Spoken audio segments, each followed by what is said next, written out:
하루만 더 늦었다면 죽었을 거라는 소방관의 말에 하루만 더 있다 전화해 볼 걸.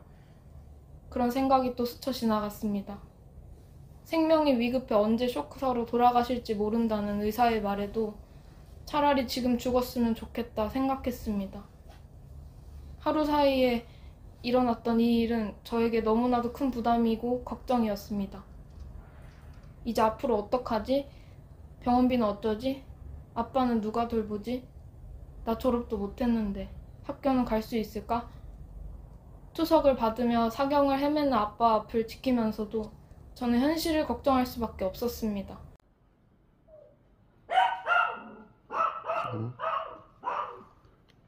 이곳은 고독사 사망사고 현장이 될 수 있었다. 지영 씨의 아버지께서는 얼마 전까지 오랜 시간 가족들과 헤어져 혼자 지냈다. 그러다 지병으로 쓰러져 의식이 없었는데 지영 씨가 알아채지 못했더라면 아버지께서는 지금 돌아가셨을 거라고 한다.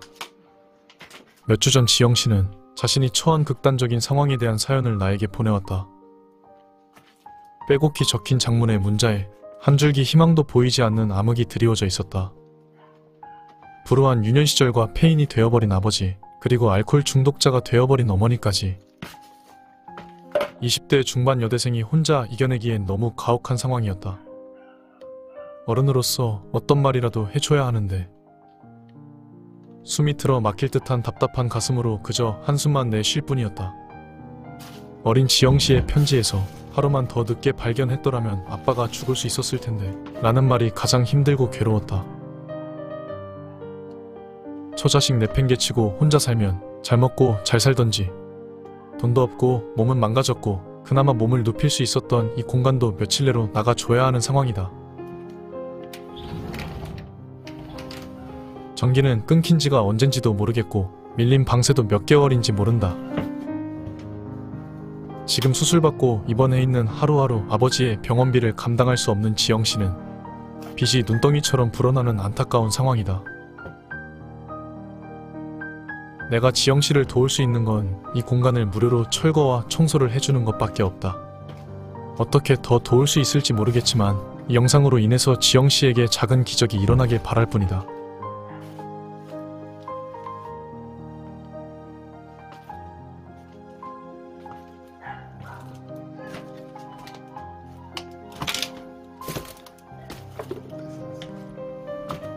됐습니다. 187cm의 건장한 체격이었던 저희 아빠는 몇 년 전 추락사고로 인한 수술에 여파였던 것인지 그때부터 점점 마르고 쇠약해져 갔습니다.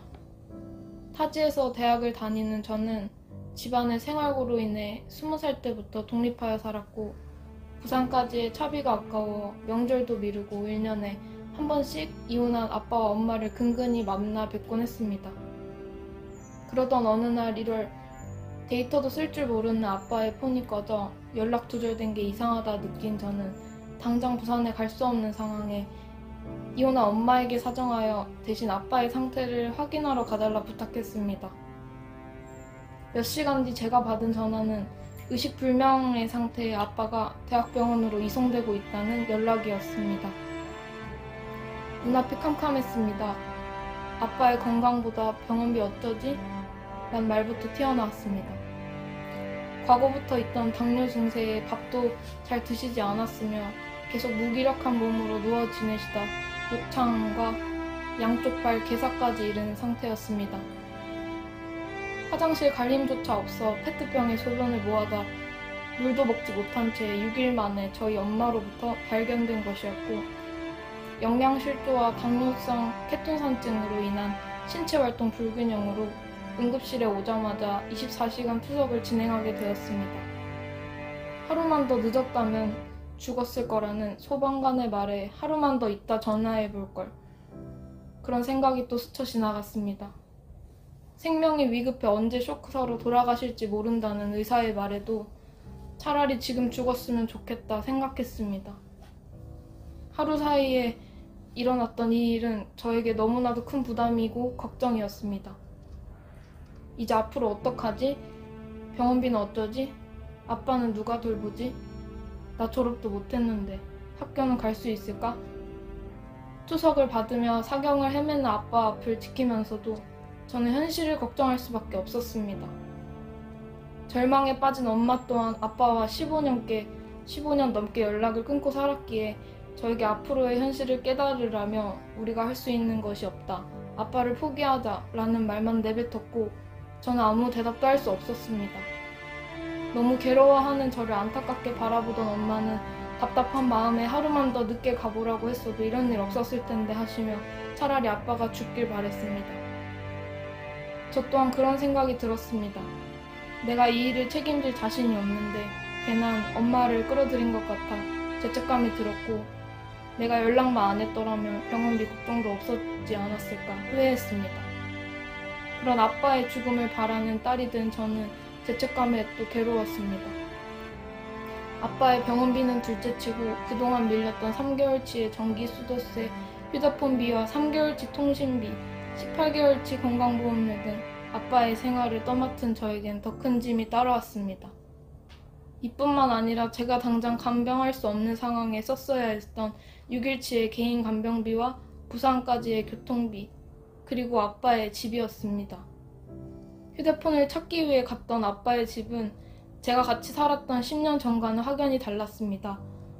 페트병에 가득 찬 소변들과 음식이 들어가지 않아 음료로 배를 채웠는지 가득히 쌓인 빈 단백질 음료 박스들, 썩은 밥솥의 밥과 부서진 채 사용된 것 같은 선풍기, 그 외 각종 버리지 않은 쓰레기들이 엉켜있는 방안. 과거에도 쥐와 바퀴벌레가 돌아다녔던 집이었으나 현재의 집 상태는 더 참혹했습니다. 내가 없는 동안 혼자 어떻게 살아왔는지가 눈에 밟혔고 그동안 친구를 만나고 맛있는 걸 먹고 남자친구를 만나고 그랬던 저의 인생이 죄스러웠습니다. 아빠를 이런 곳에 방치해두고 난 잘 먹고 잘 살았구나 생각했고 그러면서도 한켠에 이 집은 내가 어떻게 해결해야 될까 절망했습니다. 몇 년간 밀린 월세로 인해 계속해서 퇴거 명령을 했던 집주인분의 이야기까지 듣게 되면서 안개 속에서 고립된 느낌이었습니다. 어디로 가야 할지 어떻게 해결해야 할지 답이 보이지 않았습니다. 병원비는 2달 새 1,500만 원에 다다르고 당장 해결할 수 없었기 때문에 작지만 제가 혼자 열심히 모았던 돈으로 일단 집부터 해결하자는 생각을 했고 그렇게 특수청소를 알아보게 되었습니다. 그러나 만만찮은 가격임에 포기하고 내가 청소를 하는 수밖에 없겠구나 체념하던 와중 청소 오빠님의 영상을 보게 되었고 염치 없이 사연을 보내게 되었습니다. 아빠 일이 있고부터의 저는 매일 울었습니다. 내가 좀 미리 예방했더라면 이 지경까지는 아니지 않았을까 하는 후회와 자괴감에 빠져 매일 지옥 속에 살고 있었습니다. 그런 저에게 본인 잘못이 아니지 않냐는 대표님의 말에 울컥 눈물이 났습니다. 이미 머리로 알고 있었던 말을 들으니 너무 위로가 되었고 함께 아빠의 집에 대해 어떻게 할지 이야기해보자는 말에 감동했습니다. 대표님을 더불어 많은 사람들에게 염치 없이 도움을 요구하는 저가 너무 민폐 같고 저도 원치 않은 상황입니다. 그런데 너무 살고 싶습니다. 그래서 이렇게 용기 내 제 상황을 글로 담아 말해봅니다. 들어주셔서 감사합니다. 혹시 아빠가 이 영상을 보게 될지도 모르는데 아빠한테 하고 싶은 말이 있나요? 제가 눈물 날 것 같아요.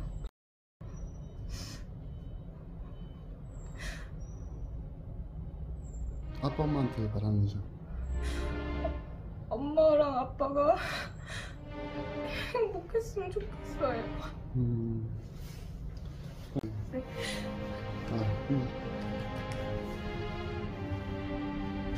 같이 카페에 가보고 싶어요. 다 할 수 있었던 행동들인데 미리 못한 게 너무 후회가 돼요, 자꾸. 지금 이 영상을 보고 있을 많은 아버지, 어머니들 중에서 혹시나 가정에 충실하지 못하고 가족에게 상처를 주고 있는 분들이 계신다면 이 영상을 보시고 상처받고 고통 속에서 살아가야 할 가족들의 마음을 알아주셨으면 합니다. 저는 진심으로 지영 씨가 하루빨리 이 어려운 상황에서 벗어나서 행복할 수 있었으면 합니다. 솔직히 저는 지영 씨가 온전히 자신만의 행복을 위해서 모두 다 내던지고 살아갔으면 합니다. 자신만을 위해서 가족들 내팽개치고 살아온 지영 씨의 아버지와 술에 의존해서 살아가는 어머니가 전혀 불쌍하지 않습니다. 고독사 할 때는 이유가 있다고 생각합니다. 자업자득이라고 생각합니다. 지금 이 순간에도 제2의 제3의 지영 씨가 어딘가에서 고통받고 있을 거라 생각하니 인간으로서 정말 화가 나네요. 너의 인생이 끝나지 않을까? 이런 말을 저도 하게 되더라고요. 저가 반대였으면 안 했을 것 같아서 너무 고맙다고 말하고 싶어요.